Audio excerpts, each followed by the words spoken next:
Ruth పుస్తకం ఒక ప్రవచనాత్మక పుస్తకం. ఈ కార్యక్రమాన్ని చూసేవారు ఖచ్చితంగా గత కార్యక్రమాన్ని చూశారంటే ఇది ఎలాంటి ప్రాఫిటిక్ అని బేస్ అందులో ఉంది. ఈ రోజు మన కార్యక్రమంలోనికి వెళదాం. Let's welcome brother Jagan. Brother, welcome to the programme. గత కార్యక్రమంలో ప్రారంభించినప్పుడే చెప్పుకున్నాం, ఇందులో రూతు పుస్తకంలో అత్తా కోడాళ్ళు అనడం కంటే ఇదొక ప్రాఫిటిక్ పుస్తకం. ఇది ఎందుకు దేవుని ఇల్లు కట్టేవారికి ఇదొక బేస్ రూతు పుస్తకం అర్థం కావాలి. ఇందులో ఎలాంటి విషయాలు ప్రాఫిటిక్ గా ఉన్నాయి, దీన్ని మనం స్పష్టం చేస్తే లోతుగా వెళదాం. సాధారణంగా దేవునికి ఒక హెవెన్లీ కింగ్డమ్ ప్లాన్ అనేది ఉంటుంది. Heavenly Kingdom plan. ఈ హెవెన్లీ కింగ్డమ్ ప్లాన్ వచ్చి ఒక్కొక్క స్థలములో మనుషులు ఏం చేస్తారంటే వారు తప్పు చేస్తుంటారు. ఉదాహరణకి ఆదాము చేసిన తప్పే మరొక ప్లాన్లోకి వెళ్తుంది. సో అవి సరిచేస్తూ దేవుడు అడు తర్వాత ప్లాన్స్లోనికి నడిపిస్తాడు. ఆ ప్లాన్ని సరిచేయడానికి ఒక వ్యక్తిని ఉంచుతాడు. తప్పు చేసేది ఒక వ్యక్తి ఉంటాడు, అది సరిచేయడానికి ఒక వ్యక్తి ఉంటాడు. సో ఆ విధంగా గాడ్ యొక్క ఒక ఓవరాల్ ప్లాన్ నేను చెప్తున్నా. బైబిల్లో ఉండేదే ఓవరాల్ ప్లాన్. అదేంటని అడిగితే సాధారణంగా అందరూ ఏం చెప్తారు? ఆదాము హవ్వ. మొదట ఆదామును నిర్మిస్తున్నాడు, తర్వాత ఆదాము హవ్వను వేరు చేస్తాడు, తర్వాత ఆదాము హవ్వ పాపం చేస్తారు, తర్వాత వారి పతనం. వారు పడిపోయిన తర్వాత వీరిని సరిచేయడానికి దేవుడు ఏం చేస్తున్నాడంటే కొన్ని నిబంధనలు, ధర్మశాస్త్రాన్ని ఇస్తున్నాడు సంతతికి, మనుషులకు. ఆ తర్వాత ధర్మశాస్త్రం ఫెయిల్యూర్. తర్వాత క్రైస్ట్ వస్తున్నాడు. క్రైస్ట్ వచ్చి స్వతంత్ర నియమాన్ని తెస్తున్నాడు. తీసుకొచ్చి ఈ స్వతంత్ర నియమాన్ని సరిగ్గా ఫాలో చేసే అందరికీ ఒక జడ్జిమెంట్. ఈ జడ్జిమెంట్లో కొంతమందికి హెవెన్, కొంతమందికి న్యూ జెరూసలేం ఇలాగిస్తున్నాడు. ఇదే బైబిల్ యొక్క వన్ లైన్, మొత్తం వన్ లైన్. ఇది మీరు ఎలాగా చదువుతున్నారంటే ఆదికాండం నుండి చదువుకుంటూ వచ్చినప్పుడు అది గాడ్ యొక్క యాంగిల్ నుండి చదవాలి. గాడ్కి అన్ని కూడా ముగిశాయి. ఇప్పుడు ఉదాహరణకి మీరు చర్చ్కి వెళ్తున్నారు, చర్చ్లో మీరు ఇక్కడి నుండి దేవుని చూస్తున్నారు, అవునా? అదే కదా. పుల్పిట్ని మనం చూస్తున్నప్పుడు ఒక ప్రెసెన్స్ని చూస్తున్నాం, బట్ గాడ్ మనల్ని అక్కడి నుండి చూస్తున్నాడు. డైరెక్షన్లోనే మార్పు, అవునా? ఆ యాంగిల్ మార్పు. ఇక్కడ నుండి మనం చూడడానికి, ఆయన అక్కడి నుంచి చూడడానికి వ్యత్యాసం ఉంటుంది. అంటే ఇక్కడ నుండి నేను చూసేప్పుడు నాకు తెలిసే ప్లాన్ వేరే, అక్కడి నుండి ఇటు చూసేప్పుడు ఆ చూసేవారి ప్లాన్ వేరే. ఆయన ఎదురు చూడడం వేరేలా ఉంది. అవును. ఇప్పుడు గాడ్ ఈ యొక్క ఓవరాల్ ప్లాన్ని మీరు అర్థం చేసుకోవడానికి దేవుని దగ్గర అడిగేదానికి వ్యత్యాసం ఉంది. ఇప్పుడు నేను చెప్పేది ఆదికాండం నుండి రెవల్యూషన్ వరకు బైబిల్ నుండి మనం అర్థం చేసుకున్న ప్లాన్. బట్ గాడ్స్ ప్లాన్ ఏంటని అడిగితే సకలము ఆయన కొరకు, ఆయన నిమిత్తం సృష్టించబడింది. అన్నిటిని సృష్టించి దేవుని యొక్క ప్లాన్ ఏంటంటే ఈ హెవెన్ ఆయన సృష్టిస్తున్నాడు, హెవెన్ లాగా ఇంకొకటి సృష్టించాలి, న్యూ జెరూసలేం. ఈ రెండిటినీ గాడ్ ఏం చేస్తున్నాడు? ఒకటిగా ఉంచుతున్నాడు. ఈ రెండిటినీ వేరు చేయాలి. పరలోకము నుండి నూతన యెరూషలేం దిగి వచ్చింది. పరలోకం యొక్క మోడల్ క్రైస్ట్. న్యూ జెరూసలేం యొక్క మోడల్ ఏదై ఉండాలి? అది ఎలాగుంటది? ఇదేం చేయాలి? ఇదే గాడ్. ఈ యొక్క ప్లాన్ని మీకు అర్థం కావడానికే ఆదాము హవ్వల్ని సృజిస్తున్నాడు. ఆదాము అనేది క్రైస్ట్కి చిహ్నం. అలాగే బైబిల్ చెప్తుంది మొదటి ఆదాము, రెండవ ఆదాము. ఇప్పుడు ఆదాము ఫస్ట్ ఒకటి, ఆయన ఒకటిగా ఉండాడు, క్రైస్ట్ ఒకటిగా ఉండాడు, ఒకే గాడే.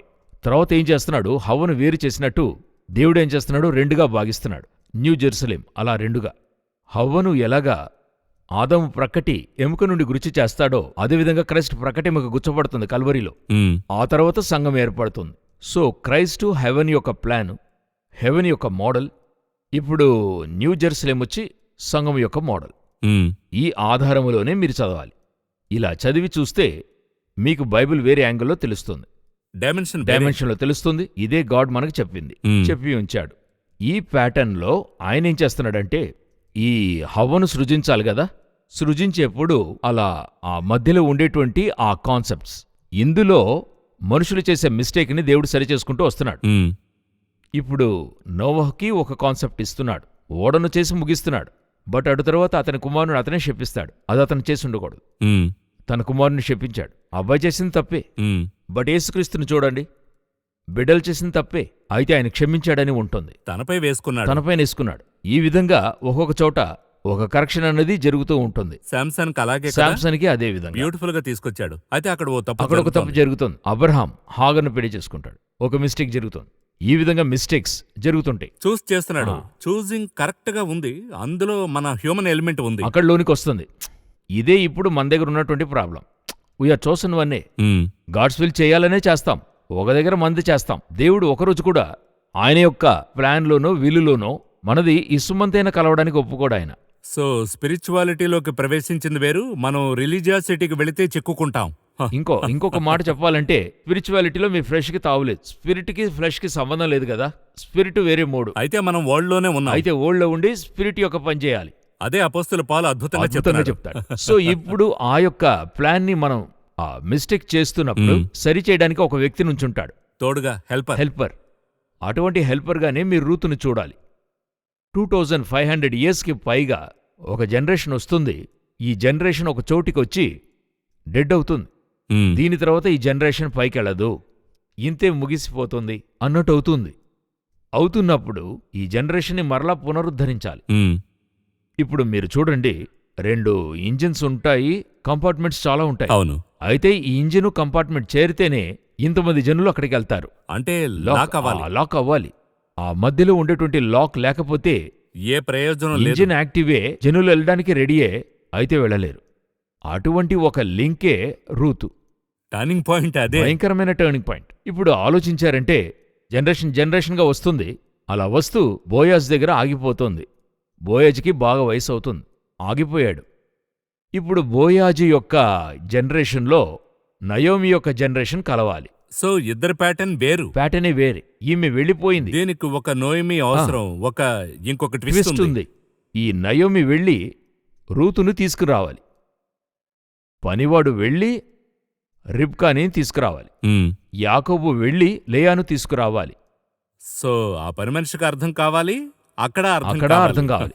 ఇంత కూడా చేరితేనే ఒక గాడ్స్ ప్లాన్ జరుగుతుంది. ఇదొక కింగ్డమ్ ప్రిన్సిపల్. మీరు యోచించండి, ఇండియన్ కింగ్డమ్ లేక ఏ ఓల్డ్ కింగ్డమ్ కానివ్వండి, వారి లోపల ఒక సీక్రెట్ ప్లాన్ అనేది ఉంటుంది. అవును. ఆ ప్లాన్ ఎగ్జిక్యూట్ చేయడం అన్నది అందరికీ చెప్పలేం.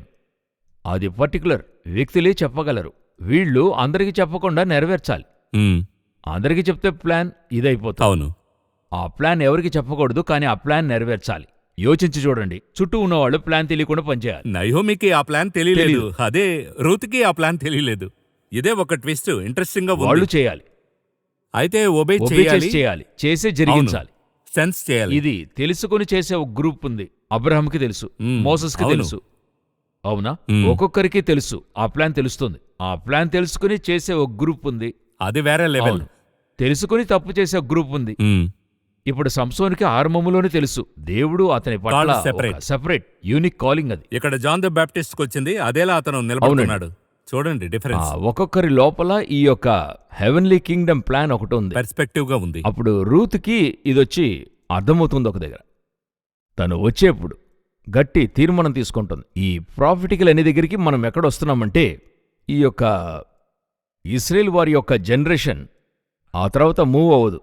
మూవ్ కాకుండా ఆగుతున్నప్పుడు రూతు లోనికొచ్చి బోయాజును పెళ్లి చేసుకుని ఆ యొక్క బిడ్డను తీసి నయోమి మడిలో ఇవ్వాలి. Heavenly plan. అప్పుడే ఈ ఇశ్రాయేల్ యొక్క ప్లాన్. డేవిడ్ వస్తాడు, అప్పుడే వస్తాడు. నయోమి జనరేషన్లో, బోయాజ్ జనరేషన్లో డేవిడ్ రావాలి. డేవిడ్ వస్తే క్రైస్ట్ రావాలి. ఎందుకంటే డేవిడ్ వచ్చి క్రైస్ట్ యొక్క కింగ్డమ్ జరిగించేవాడు. ఇప్పుడు ఇలా తీసుకోండి, ఒక 430 సంవత్సరాలుగా ఏది లేకుండా క్రైస్ట్ వచ్చి అన్నీ రెడీ చేస్తున్నాడు. రెడీ చేస్తున్నప్పుడు చూసినట్లయితే ఇశ్రాయేల్లో క్రైస్ట్ యొక్క ప్లాన్ని తీసుకెళ్లే వ్యక్తులు లేరు. ఇప్పుడు గాడొచ్చి రూతును తెచ్చినట్టుగా న్యూ టెస్టమెంట్ చర్చ్ని లోనికి తెస్తున్నాడు. ఇప్పుడు న్యూ టెస్టమెంట్ చర్చ్ రూత్ వచ్చినట్టుగా వస్తుంది. లోనికొచ్చి ఇప్పుడు 2000 సంవత్సరాలని చెప్తున్నాం, దేవుని దృష్టికి అది 2 రోజులై ఉంది. సో తీసుకొచ్చి ఇప్పుడు ఏం చేయాలని అడిగినట్లయితే ఆ లింకుని ఏర్పాటు చేసి రూతు వెళ్ళిపోతుంది. అవును, ఆమె పని. ఆ రూతు 4వ అధ్యాయంలో మీరు చదివినట్లయితే ఆ తర్వాత రూతు పేరు ఉండదు. అవును. ఇప్పుడు ఉదాహరణకు చూడండి, ఇప్పుడు బోయాజు రూతును పెళ్లి చేసుకున్నట్టుగా 13వ అధ్యాయంలో ఉంటుంది. 4:13లో పెళ్లి చేసుకుని ఆమె యొద్దకు పోయినప్పుడు ఒక కుమారుని కంటోంది. తరువాత 14 నుండి 22 వరకు చూసినట్లయితే రూత్ అనే పేరే ఉండదు. అది ఎలాగ మారిపోతుందంటే, అప్పుడు 14వ వచనం 14లో స్త్రీలు నయోమిని గూర్చి, అవును, ఇక్కడ నయోమి ఈమెలోనికి వస్తుంది, నీకు బంధువుడు లేకుండా చేయని. ఆ చోట ఏముందో చూడండి, ఈ దినమున నీకు బంధువుడు లేకుండా చేయని యెహోవా స్తుతి నొందునుగాక, ఆయన నామము ఇశ్రాయేలీలో ప్రకటింపబడునుగాక అని ఉంది. ఇక్కడ రూతు లేదు. ఇక్కడ నయోమి వచ్చేసింది. ఆ తర్వాత నయోమియే. అంతా నయోమిని గూర్చే, రూతులోనికి రాదు. అవును. దాని అర్థం రూతు కనపడకుండా పోయింది. ఇది వారి దీని part యొక్క ముగిసింది. దీని యొక్క ప్రాఫెసీ ఏంటంటే ఇప్పుడు మన న్యూ టెస్టమెంట్ చర్చ్లోనికి వచ్చింది. ఒక 2000 సంవత్సరాల ముందు ఇస్రాయేల్ కనపడకుండా పోయింది. వారి జనరేషన్ తెగిపోయింది. అక్కడి నుండి తిరిగి క్రైస్ట్ వచ్చి ఆ జనరేషన్ లింక్ చేయడానికి మన ద్వారానే చేస్తున్నాడు. ఇప్పుడు క్రైస్ట్ వచ్చిన తర్వాత ఈ జనరేషన్ పైకి వెళ్ళిపోతుంది. న్యూ టెస్టమెంట్ చర్చ్ పైకి వెళ్ళిపోతుంది. ఆ తర్వాత న్యూ టెస్టమెంట్ చర్చ్ గురించి ఇక్కడ ఏదీ ఉండదు. భూమిలో దానికైనది ఏదీ ఉండదు. అప్పుడు మనం ఏమీ లేకుండా ఉంటామా అని అడిగితే మాథ్యూ 1st చాప్టర్లో చూస్తే రూతు పేరు ఉంటుంది. మళ్ళీ అవును, దాని అర్థం ఏంటంటే హెవెన్లీ లింకులో మనం వస్తాం. జీవగ్రంథంలో పేరు వస్తుంది. హెవెన్ యొక్క ఆ బ్లెస్సింగ్స్లోకి మనం వస్తాం. ఆ తర్వాత భూమికైన బ్లెస్సింగ్స్లో చర్చ్ ఉండదు. 100% హెవెన్లీ బ్లెస్సింగ్లోకి వెళ్తుంది, కింగ్డమ్లోనికి వెళ్తుంది. ఈ యొక్క అవగాహనను రూతు పుస్తకంతో అర్థం చేసుకోవాలి. ఇదే ఆ ప్రాఫిటిక్ ఇదే ఆ ప్రాఫిటిక్. ఈ బుక్ ఉందంటే ఒట్టి హిస్టరీ కోసం అంటూ ఇవ్వబడింది కాదు. అప్పుడు ఈ ప్రాఫెసీని మీరు అర్థం చేసుకొని రూత్ ఏం చేసిందనేది మీరు అర్థం చేసుకుంటే మనం కూడా ఆ రూతులాగా సక్సెస్ఫుల్గా ముగించి ఆ క్రైస్ట్కైన జనరేషన్ తయారు చేసి వెళ్ళిపోతాం. ఇదే ఆ ప్రాఫిటిక్ అర్థం అయితే చేసుకుంటున్నాం. మనం ఈ బుక్ని ఒక హిస్టరీగా అట్లే రూత్ వచ్చింది, అత్తాకోడల సమస్య అని అట్లే చూసి పెండ్లి చేసుకుంది, ఓబిదిని కనింది, ఆ తర్వాత దావీదొచ్చాడు, ఇలాగని చెప్పి వెళ్తున్నాం కదా. అయితే ఇక్కడ అర్థం చేసుకోవాల్సింది ఏంటంటే నేను లోనికొచ్చింది, నన్ను ఈ భూమికి క్రైస్ట్ నన్ను సెలెక్ట్ చేసిందే క్రైస్ట్ యొక్క కింగ్డంలో ఒక చైన్ని లింక్ని కుదిర్చి నేను వెళ్ళిపోవాలి, నేను కనపడకుండా పోవాలి. అదే బైబిల్ చెప్తుంది, అదృశ్యమవుతాం. మనం ఎత్తబడి ఆ తర్వాత రూపాంతరమై ఈ భూమిలోనే ఉండం. ఇప్పుడు ఇలా యోచించండి, నేను నయోమికి బిడ్డ పుట్టించడానికి ఇక్కడికొచ్చాను. ఇప్పుడు రూతుకేం అనిపించకూడదు, నేను ఏ బిడ్డను కనిచ్చినా అది నయోమి బిడ్డగానే ఉంటుంది కదా, నేనెందుకు కనివ్వాలి అని చెప్తే సరిగ్గా ఉంటుందా? నువ్వు వచ్చిందే అందుకై వచ్చావు. ఇంకా చెప్పాలంటే రూతు నయోమి చెప్పింది చేస్తున్నారు, కరెక్ట్గా ఇన్స్ట్రక్షన్స్ ని ఫాలో చేస్తున్నారు. నువ్వు బోయాజును వెళ్ళి చూడాలి, అవును. ఏం చేయాలి అన్నీ ఆమె చెప్పిస్తుంది. ఈ రోజున్న వారందరికీ వయసైన వాళ్ళు పాత జనరేషన్. మీకేం తెలుసు? మీకేం తెలుసు? మేమీరోజు కొత్త జనరేషన్లో ఉన్నాం. అంటే ఈ యంగ్స్టర్స్ పెద్దవాళ్ళకి అడ్వైస్ చేసి వినడం లేదు అనేటువంటిదైనా ఒక విధమైన ఆందోళన కూడా ఉంది వీళ్ళ. అవును, మేం చెప్తే వినడమే లేదు అని అంటున్నారు. వీళ్ళొచ్చి ప్రాక్టికల్ అడ్వైస్ ఇస్తున్నారు, బట్ స్పిరిచువల్ అడ్వైస్ వచ్చి వెరీ ఇంపార్టెంట్. అనుభవం అన్నది వేరే కదా. అనుభవం వేరే. రెండవది, మీ యొక్క ప్రాక్టికల్కిని కింగ్డమ్ యొక్క సూపర్ న్యాచురల్కి అనేకంగా కలిసిపోదు. రెండు వేరే. పిల్లలు హఠాత్తుగా మీతో డాడీ ఇలా చేయండి అని చెప్తున్నప్పుడు గాడ్ మీతో వేరొకటి చెప్పుంటాడు. ఒక ఉదాహరణ. అవును, అవునా? మనం చెప్పింది వారికి తెలియదు, అర్థం కాదు. వాళ్ళు అది ఎలా తీసుకుంటున్నారంటే డాడీ మనం చెప్పేది ఏది కూడా వినడం లేదు. అందుకనే the family which praise together stays together అంటున్నాం. అప్పుడు డైలీ కుటుంబ ప్రార్థన అనేది ఇల్లు కట్టడానికి ఎంతో ముఖ్యమో చూడండి. అవును, ఆ వన్నెస్, స్పిరిచువల్ వన్నెస్ రావాలి. చాలా మందికి ఇంట్లో ప్రార్థనే లేదు. లేదే, చెప్పినా ప్రార్థన చేయడం లేదే. అంటే నేనేం చెప్తాను, ఇంట్లో భర్త లేడు, పనికెళ్తున్నాడు, ఏదో ఒకటి అబ్రాడ్లో ఉన్నాడు, లేదా తన యొక్క పని వచ్చి ట్రావెల్ అనుకోండి. అప్పుడు ఇంట్లో ఉన్న భార్య పిల్లలు చేరి ప్రార్థించాలి కదా, బేసిక్. అవును కదా. ఇక్కడ చేసే ప్రార్థన కదా బయట ఆయన కాపాడుతుంది. ఖచ్చితంగా అది కూడా అర్థం చేసుకునే గ్రూప్ ఉంది కదా. సో ఈ రోజు వచ్చి అదే కుటుంబాలు స్పిరిచువల్ ఫ్యామిలీసే కొలాప్స్ అవుతున్నాయి. అలా జరుగుతున్నవి చూస్తున్నాం. ఇప్పుడు ఇక్కడ ఏంటి సమస్య? ఈ రూతు లోనికొచ్చినప్పుడు ఆమెకు అర్థం కావాలి, నన్ను దేవుడు ఒక ఉద్దేశంతో లోనికి తీసుకొచ్చాడు. నయోమి యొక్క ఒడిలోకి బిడ్డను కనివ్వడానికి నేను వచ్చాను. ఈ యొక్క స్పిరిచువల్ వ్యూ మైండ్, నేను మరల అదే చెప్తున్నా, ఈ యొక్క స్పిరిచువల్ మైండ్ ఈ రోజున్న ఫ్యామిలీస్లోకి రావాలి. ఫ్యామిలీస్ వచ్చి వరల్డ్లీ మైండ్లోనే ఉన్నాయి. బాగా సంపాదించి ఇవ్వాలి తల్లిదండ్రులకి, పిల్లలు బాగా చదువుకోవాలి, అప్పుడే వారి ఫ్యూచర్ చాలా బాగుంటుంది. వీళ్ళు వీటన్నిటికీ యేసుక్రీస్తుని ఒక ఊరగాయలా చేశారు. ఓకే, బాగా చదవాలి, ప్రార్థన చేసి చదువు, ప్రభువుని యూజ్ చేసుకుంటున్నా, బాగా చదువు. నాకు ఎంబీఏ చదవాలి లేదా బీబీఏ చదవాలి, పథకాన్ని సిద్ధం చేశాం, ఫిక్స్ చేసుకున్నాం. నేను ఎంబీబీఎస్ చదవాలి, నీట్ రాయాలి, ఫిక్స్ చేసుకున్నాం. ప్రార్థన చేద్దాం, దేవుని చిత్తమైతే ఆయన జరిగిస్తాడు. ఇది ఎటువంటి ఒక కాన్సెప్ట్ ఇది? మీ విల్లు తీసుకెళ్లి దానికి ప్రెషర్ ఇస్తారు, కోరుతున్నాం, ఆ విల్లు కోసం కష్టపడతారు. అయితే ఇది గాడ్స్ విల్లుగా ఉండదు. అయితే చెప్తున్నప్పుడు దేవునితో చెప్తారు, మీ విల్లైతే ఇవ్వండి. ఇప్పుడు ఇవ్వలేదు, మీరు ఒప్పుకుంటారా? ఇంకా చెప్పాలంటే ఇప్పుడు ఇవ్వలేదు, దేవుడు మంచిగా చేస్తున్నాడు, అయితే దేవుణ్ణే తప్పు చెప్తుంటాం. ఇప్పుడేంటి, ఒకసారి ఆయన ఇవ్వలేదు, ఫెయిల్ అయ్యాం. ఉదాహరణకి చెప్తున్నా, ఒక నీటే రాస్తున్నాం, ఫెయిల్ అయ్యాం. రెండవసారి రాస్తున్నాం, దేవుడు ఎలాగైనా చేయాలి. మూడవసారి రాస్తున్నాం, దేవుడు ఎలాగైనా చేయాలి. ఇది ఎలాగుందంటే ఒక ఉపమానంలో దేవుడు చెప్తాడు, ఆమె ఎంతో గోజాడి అడగటం వల్ల ఆమెకు త్వరగా చేయాలనుకుంటాడు. అదేవిధంగా ఈరోజు ఉంది. సో ఈ విధంగా మన యొక్క విల్లును తీసుకొచ్చి ప్రెషర్ ఇచ్చి, లేదా నా మైండ్లో ఉన్నదే తీసుకొచ్చి రుద్ది, దానికి గాడ్ని ఏం చేస్తున్నాను, అదే ఆయనకి చిత్తమైతే జరగనిమ్మని చెప్పి ఇప్పుడు గాడ్కి ప్రెషర్ ఇస్తున్నాను నేను. ఒక అమ్మాయి 10th చదువుతోంది. ఏమా 10th చదువుతున్నావు కదా, వేరే ఏం థింక్ చేస్తున్నావంటే నాకు అకౌంట్స్ అంటే ఇంట్రెస్ట్ అని చెప్తుంది. మంచిగా చదివే అమ్మాయే పాప. ఆ పాప చెప్పినప్పుడు నేను ఓ మాట చెప్పాను, నువ్వు ఇలా యోచించుకో అమ్మా, అయితే నీ యోచన దేవుని యొద్ద కుమ్మరించుకు. ప్రార్థన చేసేటప్పుడు దేవుడా ఇది నా ఆశ, అయితే మీరేం చెప్పినా నేను చేస్తానని ప్రార్థించు అన్నప్పుడు సరే అంది, అలాగే చేస్తానంది. సో కోరికలు ఉన్నాయి హ్యూమన్లీ, అయితే నీ చిత్తము వేరేలా ఉంటే అది కూడా అంగీకరించడానికి సిద్ధంగా ఉండాలి కదా. నేను నా పిల్లలకి చదువుతున్నప్పుడు ఎప్పుడో చెప్పాను, నాకొచ్చి గాడిచ్చిన ఒక గొప్ప దయ, లేకపోతే ఏం చెప్పేది, ఈవులు, యాచన ఏదైనా చెప్పుకోవచ్చు, అది నా పిల్లల మీద ఫ్యూచర్ ప్లాన్ ఉంచకుండా చేశాడు. నాకు వాళ్ళ మీద ఫ్యూచర్ ప్లానే లేదు.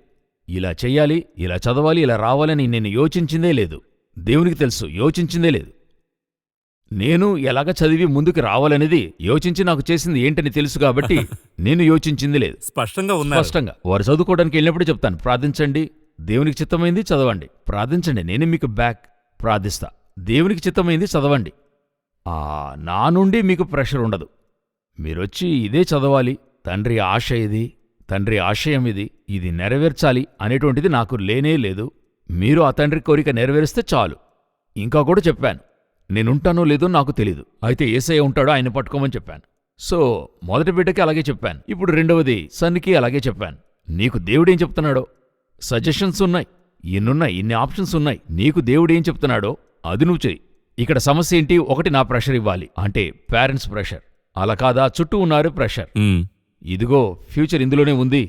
ఇలాగే నేను చదువుకున్నప్పుడు ఏం చెప్పారంటే, బీఈ ఇంజనీరింగ్, మెకానికల్ ఇంజనీరింగే గొప్ప, ఎలాగైనా మెకానికల్ చేర్పిస్తే పెద్ద వ్యక్తి. అలాగున్నటువంటి కాలఘట్టం. ఆ తర్వాత కంప్యూటర్ లోనికి వచ్చింది.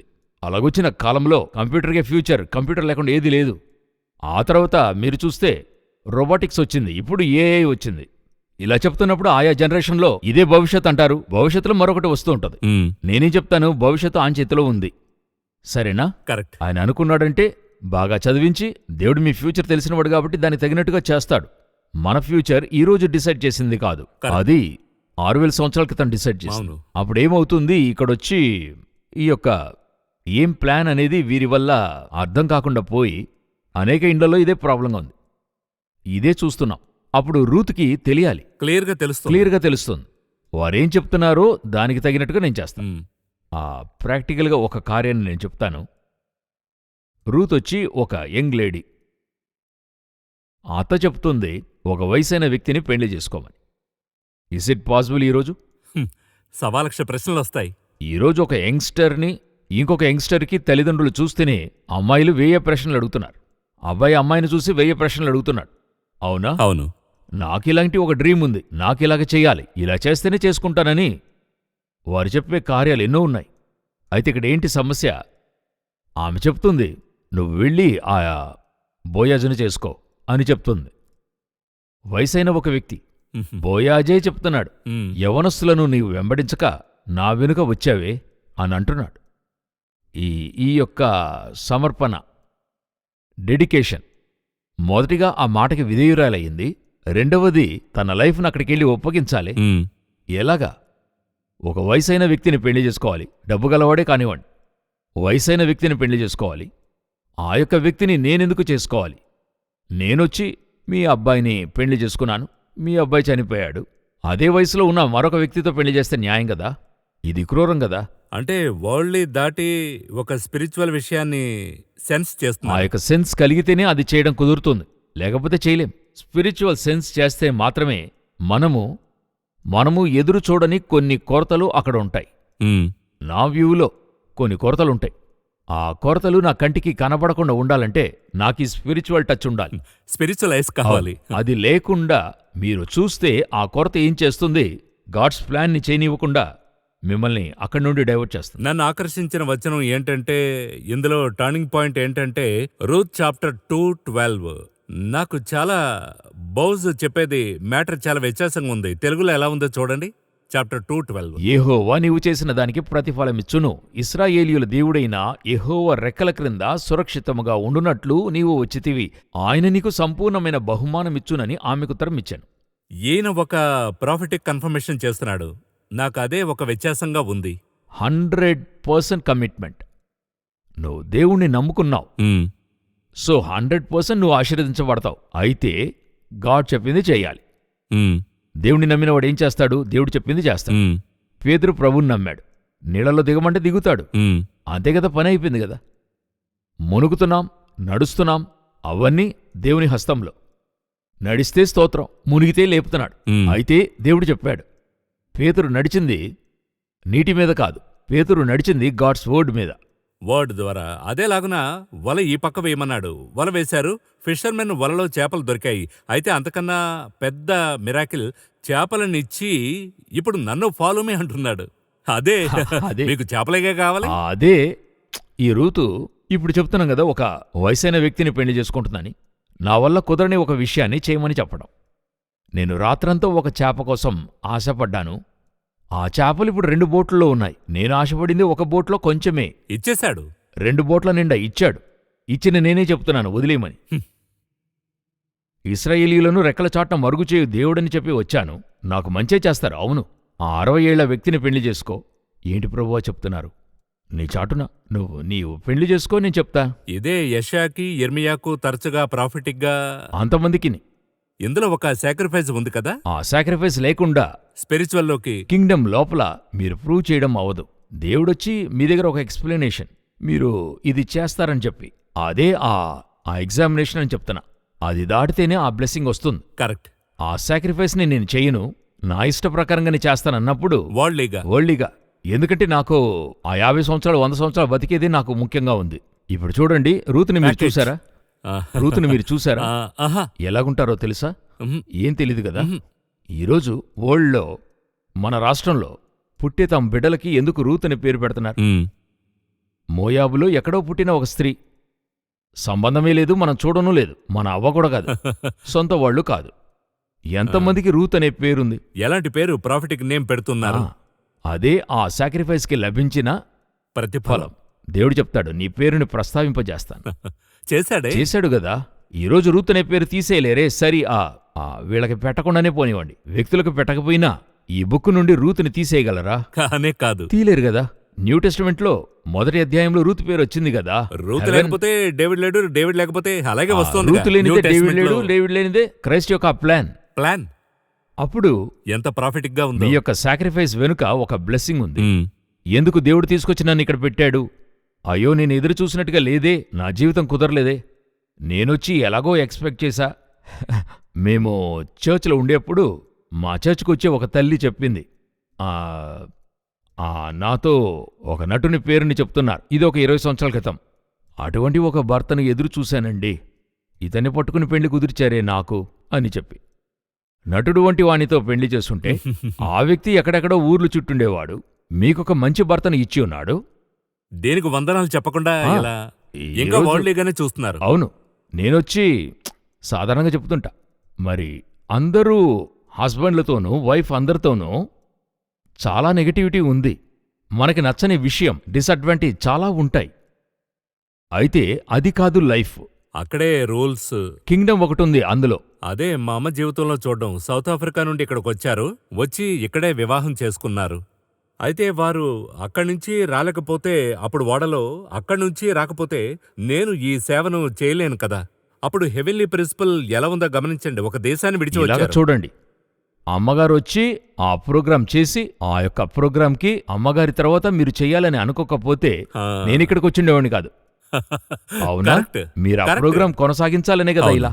అప్పుడు ఇప్పుడు ఇన్ని ప్రోగ్రామ్స్ వచ్చాయి, ఇంతమంది చూస్తున్నారు, ఇంతమందికి ఉపయోగంగా ఉందని చెప్తున్నారు. ఇంతటికీ ఎక్కడో ఉండింది చూడండి బేస్. స్పిరిచువల్ టచ్ ని మనం చూస్తున్నాం. కింగ్డమ్ కి ఇదే ఆ లింక్. ఈ లింకులో మీ అమ్మగారిని నేను ఇంతవరకు చూడలేదు, కానీ ఇప్పుడు నేను ఆమె సీట్లో కూర్చునే మాట్లాడుతున్నా కదండి. అప్పుడు ఈ లింక్ని నేను చెప్పదలిచాను. అదే రూతు లింక్. మనమెవరు రూతుని చూడలా, అవును, బట్ ఆ సీట్లో కూర్చుని మాట్లాడుతున్నాం. కరెక్ట్. ఇది అర్థం చేసుకున్నామంటే ఆ సాక్రిఫైస్ చేయడం ఈజీ. ఏదో ఒకటి పోగొట్టుకుంటున్నా. ఆ నష్టానికి నాకు దానికంటే 1,00,000 రెట్లు, కోట్ల రెట్లు హెవెన్లీ బ్లెస్సింగ్ ఇస్తుంది.